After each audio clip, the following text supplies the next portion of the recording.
Hello, this is Decimal, and today I want to talk about Fadergate. We are going to look into what is causing a dead fader on some units and also be objective about the whole thing. I'm also going to give my stance on teenage engineering. I'll talk a bit about what I think about the K.O.II as a whole. And yeah, let's just hang out and let's get through this together, guys. Come on, we can do it. Starting off, I want to talk about how I assembled the knob on my K.O.II. Here's the footage of it. I believe I wasn't too firm with it, but however, the knob was not sliding down easily.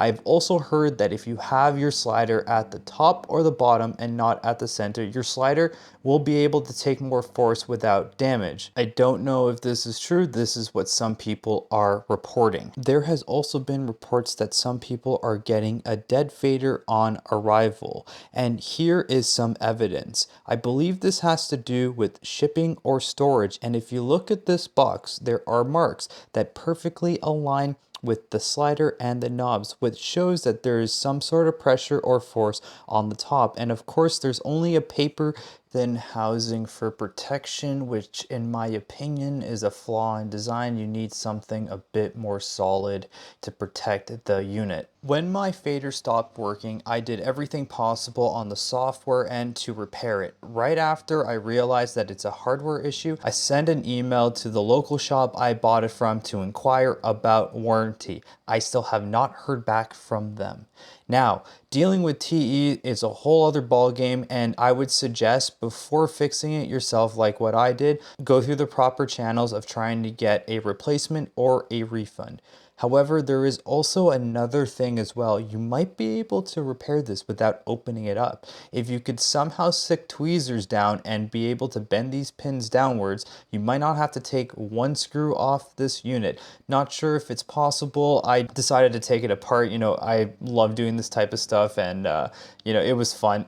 I had a lot of fun doing it, but I definitely suggest don't do it. And you know what? In my case, it worked. I don't know if sticking some fine needle nose pliers and trying to bend the pins are going to work in your case, but you know, it's better to do less invasive stuff. Always with these type of repairs, the less invasive, the better. Now I want to talk about what I think of TE as a company, but first I'm going to show you all the gear I own by them. Here's a pocket operator sub with a pro case that I bought in Japan for a really good price. Here is another pocket operator sub with a yellow case. I call it the Yellow Submarine.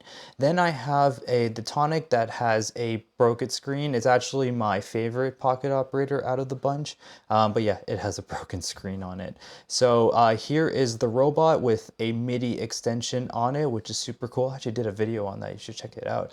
Here is the Street Fighter sampler. It's like the KO, but the Street Fighter edition. And then here is a KO that doesn't work. It's a long story. There was a video I was working on with it, and I was like torturing it. It's a long story. And then I took it to Japan, and it broke in my bag while I was in Japan. Yeah, that video might come out one day, maybe, but, and then I also have the Rhythm, which I also like quite a bit as well. So this is all the gear I own by TE, and clearly I like pocket operators.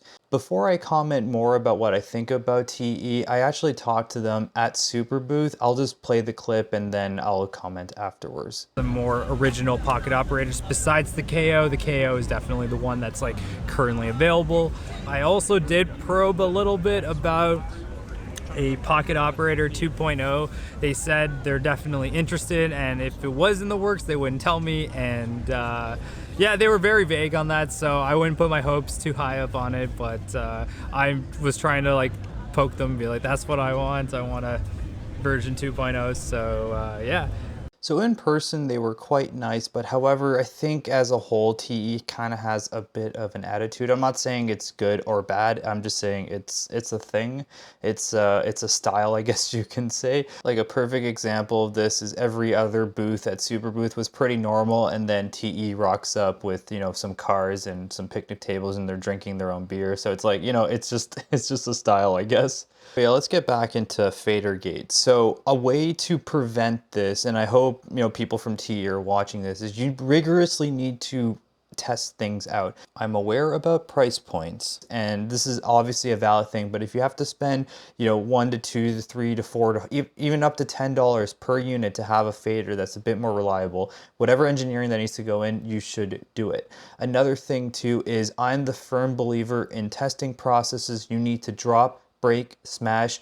You need to pretend like any type of user is going to be playing this. Like, let's say someone buys this that has a kid, and the kid accidentally, you know, starts pressing buttons or messing with it. This needs to be at least a little bit foolproof. Again, I'm aware of the pricing, but I am coming from a perspective like I released a game and I had rigorous beta testing to make sure that on release that it was fine enough. And with games and software, it's one thing because these things can be patched out. If there's a software bug on the EP-133 at launch, it's actually quite okay because this can be changed. Of course, it should be tested and ironed out before, but software can always be updated through firmware. The problem with hardware is that if there's a hardware failure, we have some big issues. And sometimes hardware failures are just like a fader not working, and sometimes hardware failure is like the device doesn't turn on at all and you're completely effed. So with all that being said, I think I've rambled on just quite enough,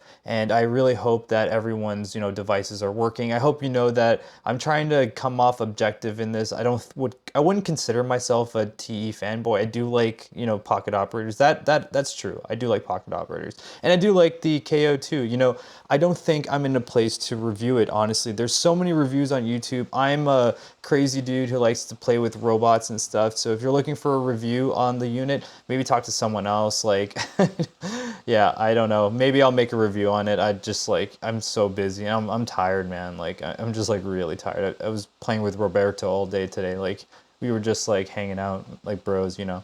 All right, thank you very much for watching, and peace out. I'll see you in the next one.